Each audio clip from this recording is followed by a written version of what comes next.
প্রতিবছর কাপ্তাই হ্রদে যে মাছ আহরণ করা হয় তার প্রায় ৯০% কাচকি ও চাপিলা। আকারে ছোট হলেও এই দুই মাছ বড় ধরনের আয় এনে দিচ্ছে জেলে, ব্যবসায়ী ও সরকারকে। রাঙামাটি রিপোর্টার শঙ্কর হোরের পাঠানো তথ্যচিত্রে ডেস্ক রিপোর্ট। ৭২৫ বর্গ কিলোমিটারের কাপ্তাই হ্রদে জেলের জালে যে দুটি মাছ সবথেকে বেশি আহরিত হয় তা হল কাচকি ও চাপিলা। ঢাকাসহ বিভিন্ন স্থানে বেশ কদর এই মাছের।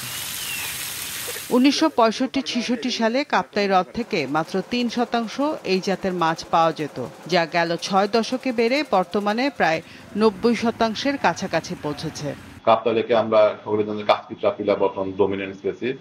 এই বড় মাছগুলো কমে যাওয়ার ফলে এবং রাক্ষসী প্রজাতির মাছের পরিমাণ কমে যাওয়ার ফলে কাপ্তাই লেকে ছোট মাছের চাহিদা দিন দিন বেড়ে যাচ্ছে।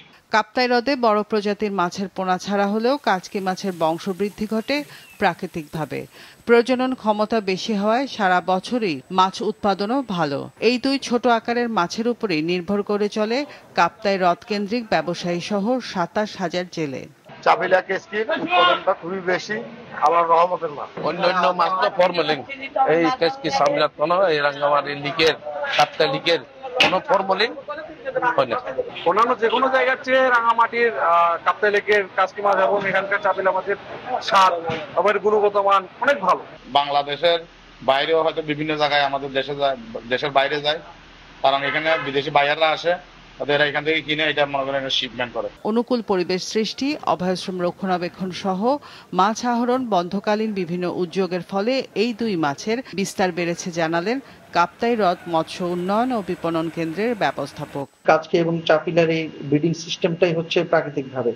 সো এটার পরিমাণটা বেশি হওয়ার কারণ হচ্ছে যে আমরা আমাদের অভয়াশ্রমগুলোকে ঠিকভাবে আমরা মেনটেন করছি এবং মাছগুলোকে আমরা বাড়ার সুযোগ দিচ্ছি। বিভিন্ন ব্যান্ড পিরিয়ডে আমাদের বিভিন্ন অ্যাক্টিভিটিস রয়েছে, যার ফলে মাছগুলো তারা মানে একটা পর্যাপ্ত সময় পাচ্ছে তারা বৃদ্ধি পাওয়ার জন্য, যার জন্য এই পরিমাণটা বেশি আসে। ২০২৪-২৫ মৌসুমে হ্রদে বিএফটিসি ঘাটে আহরিত মাছের পরিমাণ প্রায় ৯,০০০ মেট্রিক টন, যার মধ্যে প্রায় ৭,৫০০ টন কাচকি ও চাপিলা, যা থেকে সরকার রাজস্ব আদায় করেছে প্রায় ১১ কোটি টাকা। মাছরাঙা নিউজ ডেস্ক।